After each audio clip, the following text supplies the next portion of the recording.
Hola, mi nombre es Paulina Álvarez y en esta ocasión hablaré sobre el proceso y el procedimiento. De inicio vamos a hablar sobre el derecho procesal romano. Este es la base de los sistemas judiciales occidentales y evoluciona a lo largo de las distintas etapas de Roma, la monarquía, república e imperio. Los elementos principales del derecho procesal romano son las partes en el proceso, en este caso sería los actores, quien iniciaba la acción judicial, el reo, quien debía defenderse de la acusación y la capacidad procesal. Solo los ciudadanos romanos tenían plena capacidad. Más tarde se extendió a peregrinos. En las etapas del proceso, en el derecho procesal romano pasó por tres sistemas principales. La primera son las acciones de la ley en la época arcaica, donde está el formalista y ritualista. Aquí hablamos de los gestos y palabras exactas, dos fases, ante el magistrado para definir la controversia y ante el juez privado para decidir el caso. El proceso formulario desde el siglo II a.C. era más flexible con una fórmula escrita que guiaba al juez y mantenía la división en in iure. Introdujo nuevas acciones y excepciones. De ahí el cognitio extra ordinem, en este caso fue desde el siglo I después de Cristo, el Estado asumió un rol más activo, juez único designado por el emperador y desapareció la división de dos fases, donde se permitieron apelaciones. De ahí hablamos de las acciones judiciales, en este caso era para reclamar derechos sobre cosas, para exigir obligaciones personales y creadas por los pretores para suplir el ius civil. La prueba y la sentencia, como tal, hablamos de la carga de la prueba que correspondía al demandante, los medios de prueba, donde eran los testigos, documentos, confesiones, y de ahí vamos a la sentencia. En el sistema antiguo era inapelable y se podía, en la cognitio, se podía recurrir. De ahí vamos a la ejecución de la sentencia. El demandante podía ejecutarla personalmente. En la cognitio, el Estado se encargaba de la acción ejecutoria forzosa. Vamos ahora a hablar sobre lo que es el proceso formulario. En este caso, el proceso formulario fue uno de los sistemas de enjuiciamiento civil más importante de la Roma antigua, vigente durante la República, esto es en los siglos III a.C. y primero después de Cristo. En este proceso hablamos de un procedimiento judicial civil dividido en dos fases. La fase in iure ante el magistrado, que es el pretor, quien establecía la fórmula o el documento escrito que delimitaba el conflicto.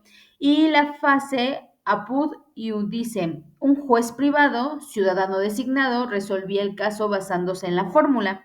El objetivo de esto sustituyó al primitivo proceso de las acciones de la ley, ofreciendo mayor flexibilidad y adaptación a nuevas necesidades jurídicas. Las características principales del proceso formulario era un escrito y formal, la fórmula era un documento técnico que guiaba al juez, era flexible, el pretor podía crear nuevas acciones mediante el edicto pretorio, era bipartito, separación entre la fase ante el magistrado derecho y la fase ante el juez de los hechos, y era privado, el juez era un ciudadano elegido por las partes. En etapas del proceso formulario, ante el magistrado existía lo que era la demanda y contestación, el actor exponía su reclamo y el demandado respondía. La redacción de la fórmula, el pretor escribía un documento con intentio, pretensión del demandante, codenatio, poder del juez para condenar o absolver, y el exceptio, defensas del demandado como el dolo o la fuerza. Litis contestatio, las partes aceptaban la fórmula fijando el objeto del juicio.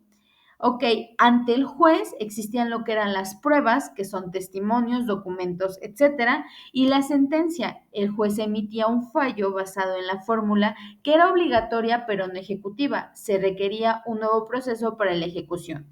De ahí el desarrollo y decadencia era que el origen surge por la rigidez del sistema de legis acciones y la expansión comercial de Roma, el apogeo durante la República y principios del Imperio, y su fin fue el reemplazo por el proceso extraordinario, ¿ok? En el Bajo Imperio, en el siglo III después de Cristo, donde el Estado asumió un rol más activo, ¿ok? Aquí, por ejemplo, el proceso formulario sentó las bases en el derecho procesal moderno, especialmente en sistemas como el derecho continental. Vamos a pasar ahora a lo que es el proceso extraordinario. Bien, el proceso extraordinario tiene como tal un sistema judicial que surge en Roma durante el imperio, reemplazando gradualmente al antiguo sistema formulario. Vamos a hablar aquí que asume un rol más activo, dirigiendo todas las etapas del proceso sin necesidad de fórmulas escritas. A diferencia del sistema formulario, este método era flexible y reflejaba el creciente poder centralizado del emperador. Sus características principales era la desaparición de la bipartición. En el sistema formulario, el proceso se dividía en dos fases. En el proceso extraordinario, el magistrado o funcionario se encargaba de todo el proceso. La intervención estatal, el Estado tenía mayor control, eliminando la dependencia de jueces privados. En el procedimiento escrito, aumenta el uso de documentos escritos en lugar de la oralidad predominante en etapas anteriores. Sus recursos se introdujeron la posibilidad de apelar ante una instancia superior, como el emperador o su delegado. La flexibilidad no seguía un esquema rígido, permitiendo adaptarse a casos concretos. En las etapas del proceso extraordinario hablamos de lo que es la denuncia o citación. El demandante presentaba una acusación por escrito ante el magistrado, quien citaba al demandado.